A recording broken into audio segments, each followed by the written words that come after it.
Bismillahirrahmanirrahim. Assalamualaikum warahmatullahi wabarakatuh. Alhamdulillahirrahmanirrahim. Hari ini kita akan lanjutkan materi pertemuan ke-6 tentang evaluasi sediaan liquid ya.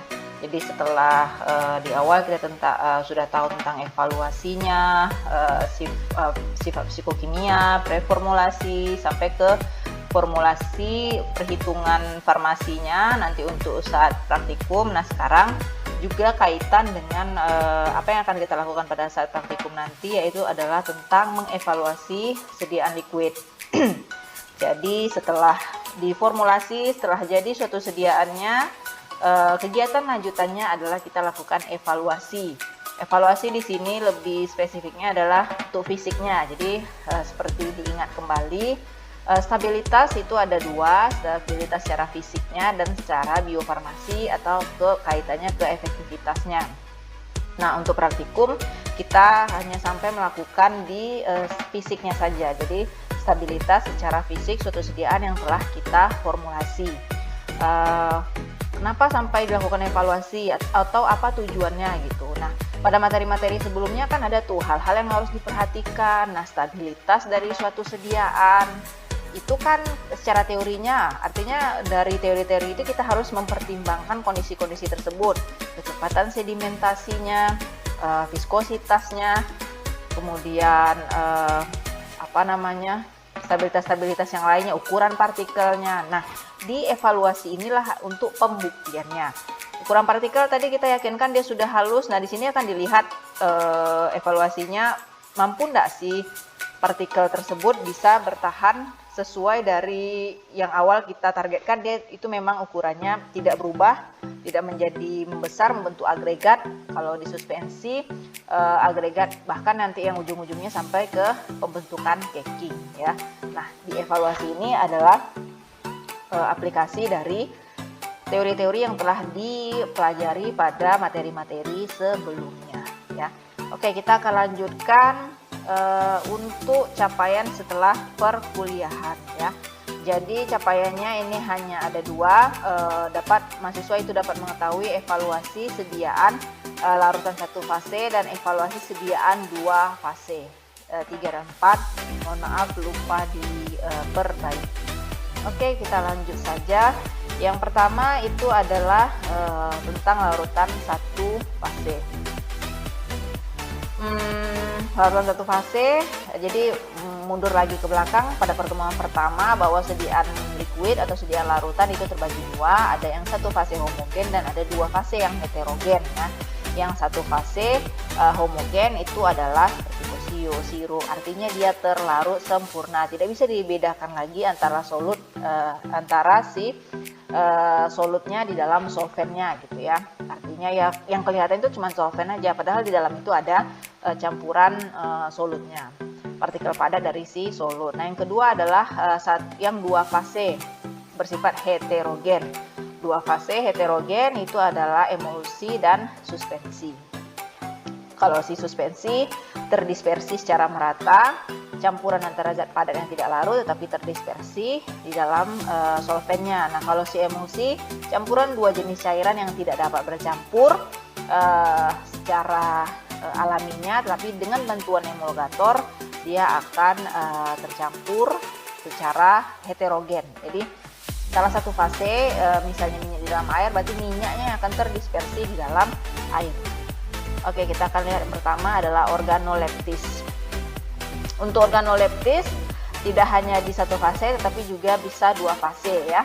Jadi tujuannya adalah mengevaluasi kesesuaian warna, bau dan rasa yang sedapat mungkin mendekati dengan komposisi bahan-bahan. Pada materi formulasi itu sudah ada rancangan spesifik untuk produk sediaannya, dimana misalnya dirancang itu bau aroma jeruk gitu ya, warnanya oranye gitu ya, kemudian rasanya juga agak pakai nanti tambahan esens jeruk. Nah, jadi pada saat evaluasi kita akan melihat warna, bau dan rasa tersebut sesuai tidak dia dengan rancangan awal kita. Kalau dia seperti jeruk tadi ya, jadi warnanya mungkin orange, kemudian baunya memang tercium seperti ada aroma jeruknya, Kemudian rasanya ya memang mendekati agak asam-asam manis jeruk seperti itu ya. Itu tergantung dari berapa jumlah eksipien. Korigen spesifiknya itu adalah yang ditambahkan. Prinsipnya adalah evaluasi warna, bau, dan rasa yang menggunakan panca indera. Jadi organoleptis hanya secara panca indera saja dilihat, dirasa, dan dibau dari sediaan kita tadi. Penafsiran hasilnya sedapat mungkin mendekati dengan spesifikasi sediaan yang telah ditentukan selama formulasi. Jadi gampang lah ya organoleptis ya untuk melihat bau, rasa, dan warnanya saja. Prinsipnya kita lihat sesuai tidak dengan rancangan yang kita sudah tetapkan pada preformulasi tadi gitu ya. Hasilnya juga akan mendekati atau mengikuti dari spesifikasi yang telah kita tentukan sebelumnya. Dan ini berlaku sekali lagi tidak hanya di larutan satu fase tapi juga berlaku untuk yang di dua fase ya, suspensi dan emulsi. Oke, yang kedua penentuan pH. Alat yang digunakan pH meter digital atau kertas universal. Nanti di labor itu untuk praktikum kita masih pakai kertas universal ya. Untuk pH meter digital itu biasanya pada saat penelitian. Oke, tujuan untuk penentuan pH ini adalah untuk mengetahui pH sediaan yang sesuai dengan persyaratan yang ditentukan. Berapa persyaratan yang ditentukan? Balik lagi lihat ke monografi dari si zat aktif. Jadi yang berperan utama sekali di sini adalah si zat aktifnya tadi. Untuk yang di larutan ya. Nanti kalau yang di semi solid ini adalah ke pH kulit. Jadi kulit dia punya range pH-nya sendiri. Di larutan itu arahannya adalah ke pH dari si zat aktif. Plus minusnya adalah dari si zat aktifnya tadi. Prinsipnya pengukuran pH cairan uji menggunakan pH meter yang telah dikalibrasi atau kertas universal ya. Mungkin waktu di SMA pasti sudah pernah juga menggunakan kertas universal hanya untuk melihat warna yang terbentuk setelah dicelupkan ke cairan kita nanti mengikuti warna yang ada di kotak. Arahnya ke asam atau ke basa itu panduannya adalah lihat dari si zat aktifnya. Sehingga nanti data zat tambahan dari zat aktif itu pH perlu ditambahkan pada jurnal praktikumnya ya. Jadi silakan dicatat untuk jurnal resep itu ditambahkan data pH karena diperlukan untuk evaluasi di pH-nya ini. Kan ke evaluasi kejernihan ya. Kejernihan. Nah, ini spesifik untuk yang di satu fase atau larutan yang homogen ya, karena memang betul-betul akan dilihat tidak ada pengotor apapun atau benda apapun nanti yang melayang-layang di dalam si larutannya tadi, karena dia satu fase tidak kelihatan antara adanya si solut di dalam si solvennya itu lagi gitu ya. Jadi tujuannya adalah memastikan larutan terbebas dari pengotor ya. Nah, nanti pada saat praktikum ini prinsip kerjanya nih, membandingkan kejernihan larutan uji dengan pelarut yang digunakan dilakukan di bawah cahaya yang terdifusi tegak lurus ke arah bawah tabung dengan latar belakang hitam. Intinya nanti pengerjaannya adalah di belakang kertas karton berwarna hitam ya. Kalau di labor nanti itu ada ruangan dibawa ke ruang bahan untuk melihat kita lihat sediaan kita tadi yang dimasukkan ke dalam tabung reaksi ya. Jadi larutannya itu dimasukkan ke dalam tabung reaksi, kita lihat di belakang latar belakang hitam jernih atau tidak, ada atau tidak pengotor di dalam sediaan yang sudah kita buat. Penafsiran hasilnya, suatu cairan dikatakan jernih jika kejernihannya sama dengan pelarut yang digunakan. Kalau yang digunakan apa? Aquades ya. Yang ingat sekali lagi dibawa sendiri dari rumah sebelum praktikum. Jadi memang harus mengikut. Jadi yakinkanlah yang air yang dibawa itu memang jernih. Jangan nanti dianggap tidak jernih ya, karena pada dasarnya pelarut yang digunakan itu sudah tidak jernih ya. Jadi belilah aqua gelas ya. Atau aqua botol untuk masing-masing mahasiswa sebagai pelarut yang akan digunakan nanti. Oke, lanjut kita ke bobot jenis ya. Bobot jenis ini mengulang saja lagi karena di fisika farmasi ini spesifik sudah dijelaskan karena ini juga berkaitan ke praktikum fisika farmasi. Nah, untuk larutan satu fase homogen itu masuknya ke jenis cairan apa? Newton apa non Newton? Mudah-mudahan semuanya itu menjawab Newton ya. Jadi untuk yang satu fase itu adalah jenis cairan Newton, artinya dia mudah mengalir. Sehingga kita menggunakan di sini untuk BJ-nya itu adalah piknometer ya. Untuk BJ itu digunakan piknometer ya. Kemudian tujuannya mengetahui BJ sediaan yang sesuai dengan komposisi bahan-bahannya ya. Ini juga panduannya adalah ke si BJ dari si zat aktifnya tadi, atau nanti bisa dilihat ke Aquades sebagai pembanding yang digunakan. Prinsipnya adalah membandingkan BJ zat uji dengan BJ Aquades pada volume dan suhu yang sama. Tujuannya mengetahui BJ dari sediaan, di mana BJ dari sediaan tersebut dibandingkan dengan BJ pelarutnya tadi atau BJ Aquades. Rumusnya adalah Rho W2 per dikurang W1 per W3 dikurang W1 gram per mili ya.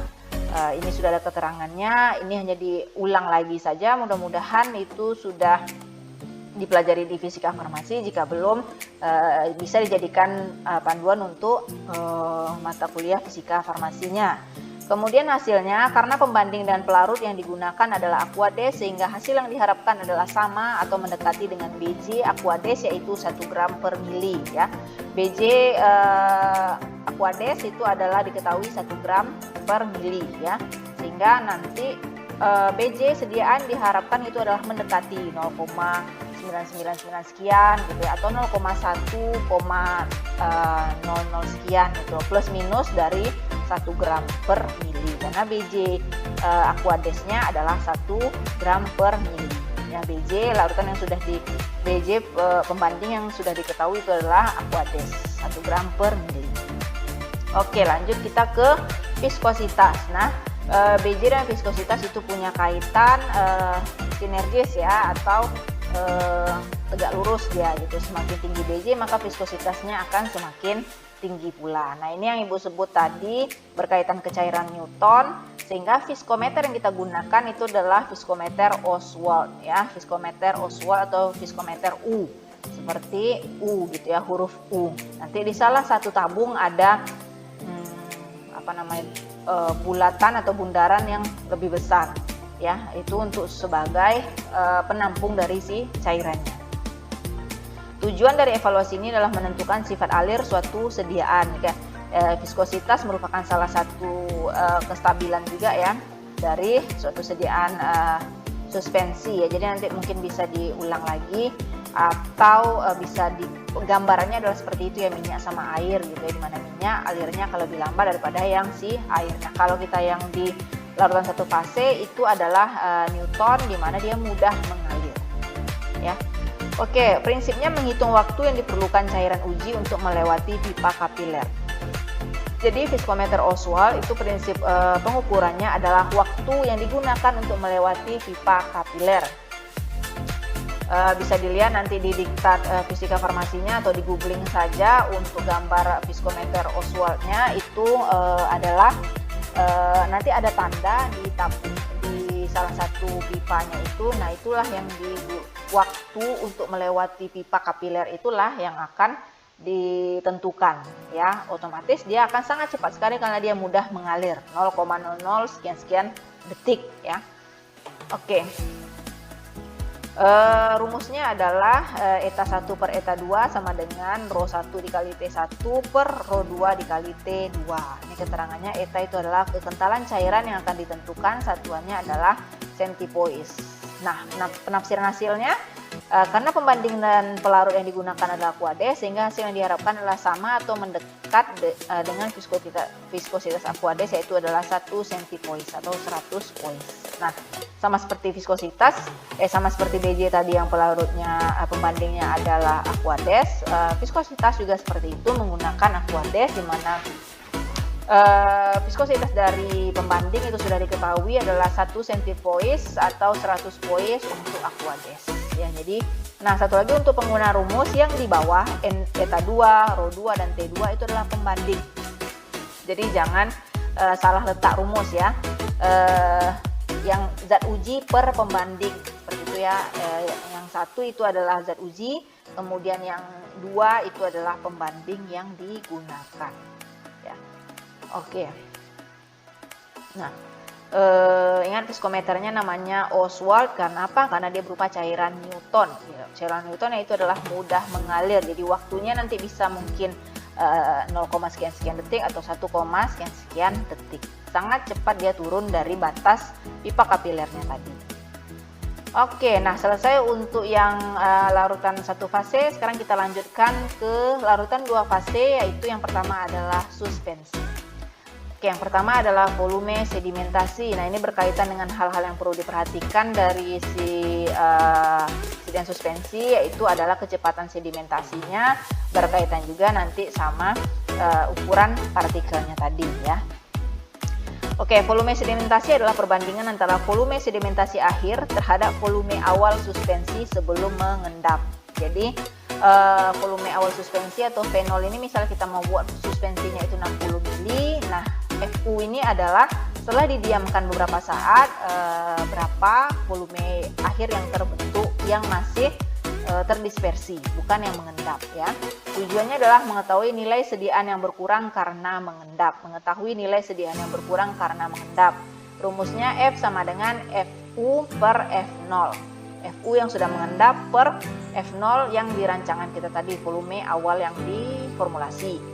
Hasilnya semakin besar nilai F berarti semakin baik kemampuan suspensinya. Semakin besar nilai F artinya semakin baik kemampuan suspensinya. Artinya lagi bahwa yang mengendap itu sedikit. Sudah dibiarkan lama itu sangat sedikit sekali partikel yang sudah mengendap. Diharapkan semakin lama waktu pengujian, jumlah sediaan yang belum mengendap tidak berbeda jauh dari volume awal. Artinya partikel tetap terdispersi merata dalam waktu lama ya. Jadi volume sedimentasi ya. Jadi kita mau menghitung volume sediaan yang sudah kita buat tadi. Setelah dibiarkan 1 minggu, itu dilihat berapa yang mengendap dibandingkan dari yang awal kita setelah diformulasi tadi. Untuk contoh-contohnya nanti akan sekaligus kita cobakan atau aplikasikan atau hitung nanti pada saat perhitungan atau pengerjaan dari resepnya langsung ya. Oke, yang kedua adalah derajat flokulasi. Yang pertama itu adalah sedimentasi, kecepatan ukuran pengendapan yang telah terbentuk. Nah, kalau yang flokulasi yang sudah membentuk caking atau yang tidak dapat didispersikan kembali. Perbandingan antara volume sedimen akhir dari suspensi flokulasi terhadap volume sedimen akhir suspensi deflokulasi ya. Ini berkaitan dengan sistem pembentukan suspensi, ada yang flokulasi dan deflokulasi ya. Flokulasi itu kan yang wujudnya bagus ya, cepat berikatan tapi dia tidak sampai membentuk caking. Nah, sekarang kita lihat nih berapa lama sih sebenarnya cakingnya itu bisa terbentuk atau berapa banyak ya. Tujuannya adalah untuk mengetahui berapa derajat sediaan yang masih bisa didispersikan kembali pada kondisi caking. Mengetahui sediaan yang masih bisa didispersikan kembali pada kondisi caking. Nah, setelah dia bentuk caking itu kan tadi kalau kondisi caking adalah dia tidak dapat terdispersi kembali. Nah, sekarang kita mau lihat tetap jika sudah membatu itu saat kita kocok lagi berapa sih lagi yang masih bisa kembali terdispersi. Rumusnya beta sama dengan FU per FOC. FOC adalah yang sudah terdeflokulasi ya.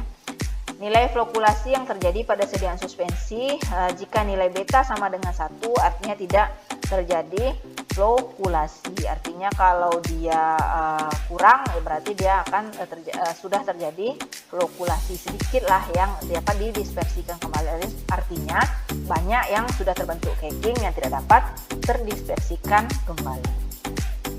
Oke, lanjut ke metode rheologi. Metode rheologi ini tidak hanya di suspensi tetapi juga ada di emulsi. Metode rheologi ini sama dengan untuk pengukuran viskositas di sediaan 1 fase tadi ya, larutan yang 1 fase. Intinya adalah kita mau melihat kecepatan alirnya tadi, karena kaitannya adalah pada proses pencampuran aliran dari bahan obat, penuangan ke dalam wadah, penuangan saat penggunaan dan lain-lain. Jadi apa sih gunanya kita mau lihat viskositas hendaknya itu mudah atau tidak mudahnya mengalir, ini tadi mudahnya ketercampurannya, kemudian aliran proses pencampuran dan aliran dari bahan obat, dan yang spesifiknya adalah di pasien pada saat mereka menuangkannya dari botolnya ke sendok takarnya tadi. Kalau dia lama-kelamaan semakin susah mereka menuangkan, berarti kan viskositasnya sudah semakin mengental ya. Jadi berkaitan juga nanti kadar atau dosisnya juga akan berbeda dari yang pertama, sendok pertama itu dengan sendok pada hari selanjutnya gitu ya, pada saat dia sudah mulai mengental. Dalam farmasi penerimaan obat bagi pasien, stabilitas fisika obat. Jadi pentingnya ini adalah dalam farmasi kenyamanan pada saat penggunaan dari si pasien tadi, stabilitas fisika obatnya, bioavailabilitas obat di dalam tubuh ya. Kalau dia semakin mengental, berarti ketersediaannya dalam tubuh dikhawatirkan itu semakin berkurang dibandingkan dengan dia saat awal dikonsumsi ya. Jadi mungkin reologi tadi secara garis besarnya itu adalah pembelajaran di farmasi fisika. Nah, nanti ketemu cairan Newton, non Newton. Nah, yang Newton mudah mengalir, nah non Newton adalah di suspensi ini salah satunya. Nah, nanti pada saat suspensi viskositasnya pakai viskometer, kalau di bawah itu adalah Stormer ya, viskometer Stormer atau cup and bob ya. Nanti bisa dilihat perbedaannya. Kalau di labor di farmasetika juga kita akan lakukan praktikumnya untuk yang viskometer Stormer, tapi mungkin ini hanya perwakilan saja karena alatnya cuma ada satu, jadi bisa yang lainnya melihat ya, dilihat secara bersamaan. Oke, kemudian adalah perubahan ukuran partikel. Salah satu faktor yang penting adalah pada saat pembuatan sediaan suspensi adalah bagaimana mengatur ukuran partikelnya sesuai yang mengakibatkan dia tidak mudah mengendap ya, artinya dia akan terdispersi lama di dalam pelarutnya. Metode yang digunakan itu adalah yang pertama itu bisa pakai metode stabilitas dipercepat ya, jadi metode freeze and thaw cycling. Nah, nanti di fisika farmasi juga akan dipelajari tentang stabilitas ya, stabilitas suatu sediaan.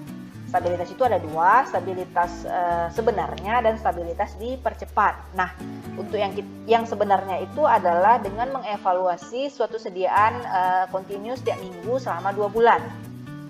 Ya, jadi stabilitas sebenarnya itu melakukan evaluasi kepada sediaan setiap minggunya dalam batasan 2 bulan. Nah, kemudian stabilitas yang dipercepat artinya waktunya tentu akan tidak lama, sama seperti yang sebenarnya tadi ya. Jadi stabilitas dipercepat yang pertama itu adalah namanya freeze thaw cycling, freeze and thaw cycling. Stabilitas sediaan dengan parameternya suhu ekstrim. Jadi ada yang suhu dingin dan suhu yang panas ya.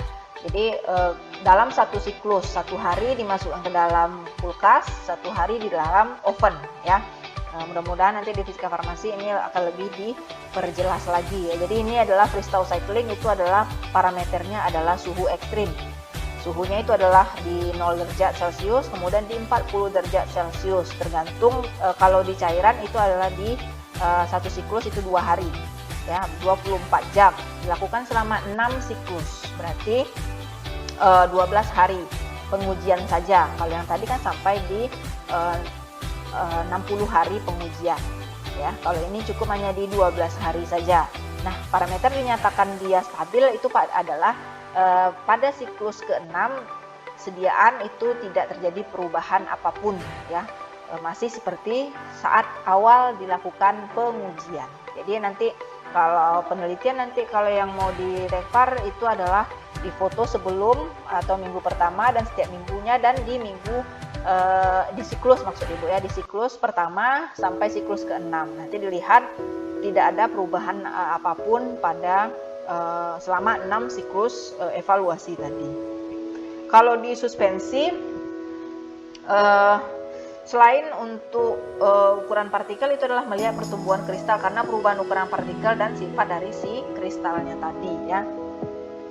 Yang pertama itu fisiknya kita lihat ada misah atau enggak dia gitu. Yang pertama kalau suspensi masih terdispersi kah dia, tidak adakah terjadi endapan dia gitu ya. Kemudian dilanjutkan untuk dilihat lagi secara mikroskopiknya kristalnya yang terbentuk atau ukuran partikelnya yang terbentuk itu masih sama enggak dengan yang di minggu awal sebelum siklus dilaksanakan ya.